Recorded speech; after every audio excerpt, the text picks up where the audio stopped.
was Elena Rios's last night on duty at St. Mark's Hospital. One final overnight shift in the morgue. The halls were empty. The only sound was the hum of the freezer and her own footsteps echoing in the dark. At exactly 1 a.m., an alarm blinked red. Freezer drawer 4, unsealed. Elena frowned. She walked over, opened it, and froze. The body inside had a tag. Her name was on it. Elena Rios. The lights flickered. Somewhere in the dark, another drawer slid open, then another, and another. She turned and saw herself standing in the corner. Cold eyes, pale skin, the same uniform, smiling. The whispers began, soft, endless, coming from the walls. "You've been here longer than you think."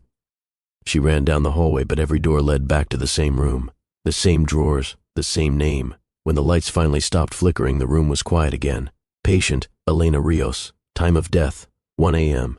A drawer creaked open behind her, and a whisper breathed out through the cold air. Shift completed. Once upon a time, a traveler named Daniel booked a small Airbnb in a quiet mountain town. A 2-night stay before catching his next flight. The host had good reviews, clean photos, and a friendly message, "Make yourself at home." When Daniel arrived, the place looked exactly like the pictures, cozy, neat, maybe a little too quiet. He texted the host, "Hey, just checked in," and got an instant reply, "Great, I'm nearby if you need anything." That night he unpacked, watched TV, and went to bed early. But around 2 a.m., he woke up to the faint sound of footsteps upstairs. He froze. The listing said the whole house was his, no one else inside. He texted the host again, "Hey, thought I heard something above?" No reply this time. The footsteps stopped. The next morning, Daniel noticed small changes. The bathroom door left open. His charger moved. A mug missing from the counter. He shrugged it off. Maybe he was imagining things. That night, the noises came back. Slow, careful footsteps overhead. He opened the Airbnb app trying to call the host, but the chat was gone. No messages, no booking. Even the listing itself had vanished. Daniel's phone buzzed, an unknown number. A message appeared, "Stop touching my things." He dropped his phone and ran to the front door, locked. The keypad wouldn't work. In panic, he smashed a window and jumped out into the freezing night. When he looked back, he saw a figure standing at the upstairs window, wearing the same clothes he'd unpacked hours earlier. The police came the next morning. They found the house abandoned. No host, no Airbnb account, and no trace of any guest staying there. But on Daniel's phone, the messages were still there. Every single one of them, sent from his own number. They say the Mermaid Inn in Rye, England, is one of the most haunted places in the country. But what happened inside room 333 still remains unexplained. Last winter, a travel vlogger named Evelyn checked in, chasing stories about real haunted hotels. She didn't believe in ghosts, not yet. At the reception, the old innkeeper smiled faintly and handed her a key. "Room 333, he said. "You'll have a memorable stay." That night, Evelyn began recording.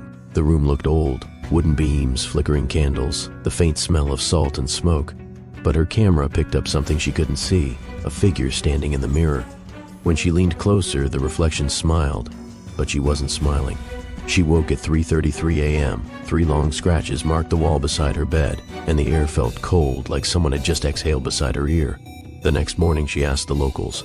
They told her room 333 was once the secret meeting place of smugglers, one of whom was found dead behind the mirror.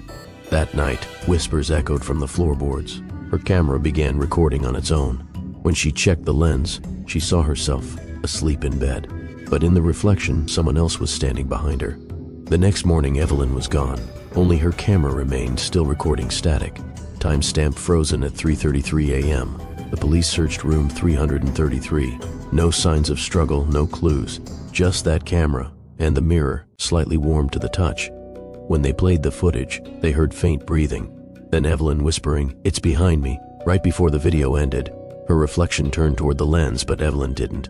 Room 333 is sealed permanently, but sometimes, when it rains, guests walking past the window say they see figures watching them, smiling through the glass. Room 333, the Mermaid Inn, still waiting for its next guest. Would you dare to check in? In a fog-covered village in Tuscany, there's a church that no one dares enter. Because every year, on the same night, its bell rings by itself. Locals say it tolls 13 times for a wedding that never ended. 100 years ago, the bride, groom, and guests vanished inside, and the doors have been sealed ever since. Historian Elena Moretti came to prove it was a myth. She found the church records. The final line read, "The union shall be eternal." That night, she camped outside with her recorder. When the clock struck 12, the bell began to move. Shadows danced through the fog. And the door slowly creaked open. Through the fog, a woman in a torn wedding dress drifted forward. Her veil floated like smoke.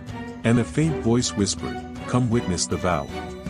A dusty cassette sat there, labeled El Ferraro, the wedding bell. When she pressed play, the tape hissed. The bell tolls for those who broke the vow.